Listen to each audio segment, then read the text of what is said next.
Hi guys, welcome back to Simply Blissful Living. This is Rami, and I'm so glad to be bringing you these recipes again.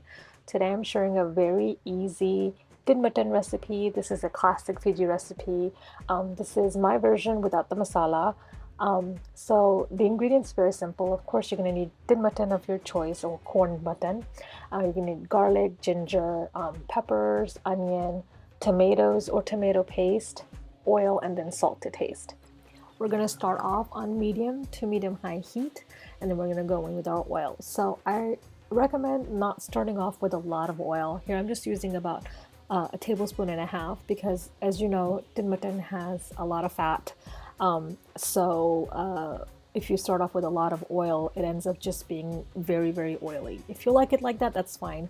But I prefer it to be less oily, so I start off with a tablespoon and a half of oil here. We're going to saute the onions until they're little golden.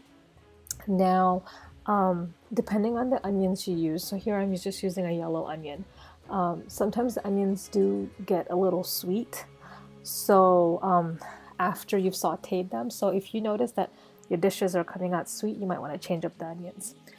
Then we're going to go in with our ginger, garlic paste, and our peppers.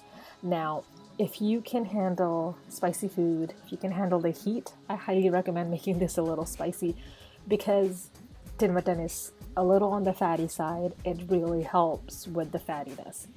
Next, I'm going to go in with tomato paste. So I showed you tomatoes that I had earlier, but they're like sweet. The tomatoes here in the US are sweet. So I tend to gravitate towards either if I can find like the more sour tomatoes, and at the farmer's market I get that, or I'll use tomato paste. It adds the flavor and it brings the dish together actually very well. So if you have tomato paste, I highly recommend using that.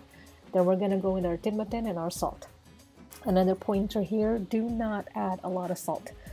Din mutton is already salty out of the can, so if you want to just not add the salt to begin with and just cook this down and then taste test and then add your salt, go for it.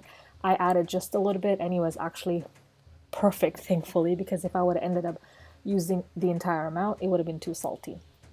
Now, while this is frying up, you fry this up to your liking.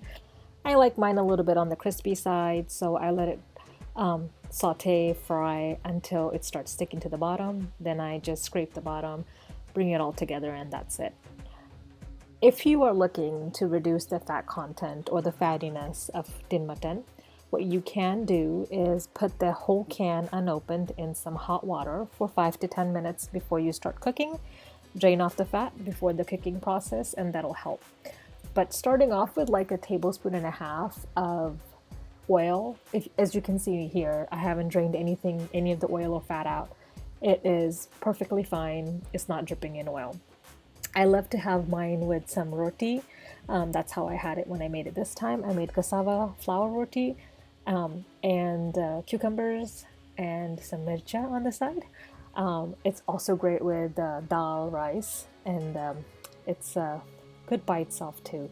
Actually, it's really hard for me to not eat the whole thing by myself, but with the price of din mutton now, it's like $10 a can. It's good to share it. All right, guys, it's good to be back. I hope to bring you guys more recipes very soon. Stay tuned and let me know down below how you like it in mutton. All right, guys, bye.